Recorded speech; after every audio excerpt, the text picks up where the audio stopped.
Here on the Froggys channel, we usually do fun stuff.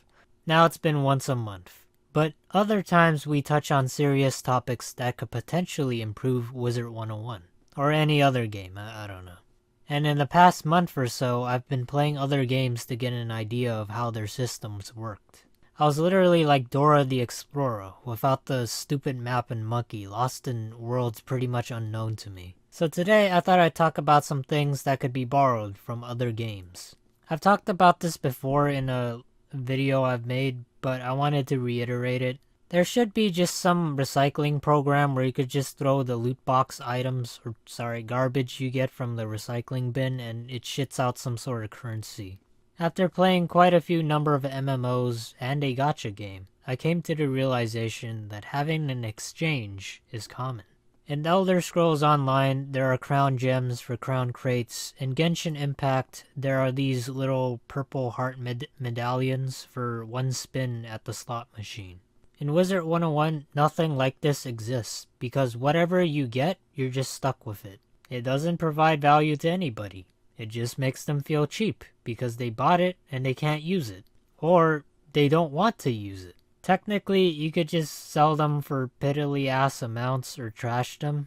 I would prefer neither though. Have a token of some kind. One of the things I've noticed in gacha games like Genshin Impact is a pity system. For those who don't know what a pity system is, it's basically where the game feels sorry for you after paying like $200 for tons and tons of loot boxes.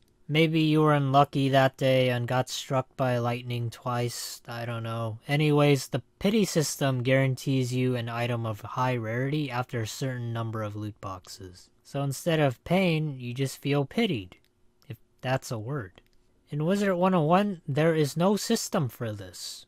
Well, I mean, what maybe can come close to it are the loot boxes with super in their name. The only thing that's super about them is that it's super shitty, because as people have said, when you multiply the chance of something being 0, it will always be 0.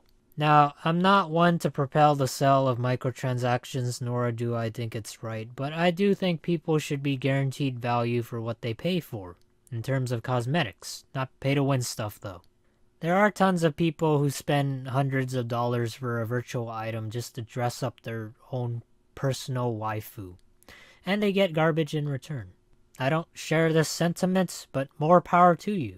Drawing from Genshin Impact again, the main RNG factor besides slot machines are the artifacts. The stats you get from it are random, just as the talents you get from training a pet in Wizard101 are random. And even people who think up the idea of reptilians are random. Fun, but random. Well, to a point. Ironically, they both share the same system of time and energy. Not the reptilian part though. In Genshin Impact, to farm high-level artifacts, you need this weird moon-shaped gel. In Wizard101, to train a pet, you need energy. When you run out of both, then it will come down to your wallet to refill them. And you and I both know that ain't endless. Sometimes artifacts may not turn out that well, so you do have the ability to feed that artifact into another artifact, like a literal chef to a cannibal. Now, I'm not saying that you should do that to pets in Wizard101, but an option to get a clean slate without having to spend a hefty price is something that should be implemented. Alright, that's really all I had to say for this video. Was there anything you thought that should be in Wizard101 that isn't? Comment down below, I'd love to hear about it. Besides that, if you're new, subscribing is just a click away.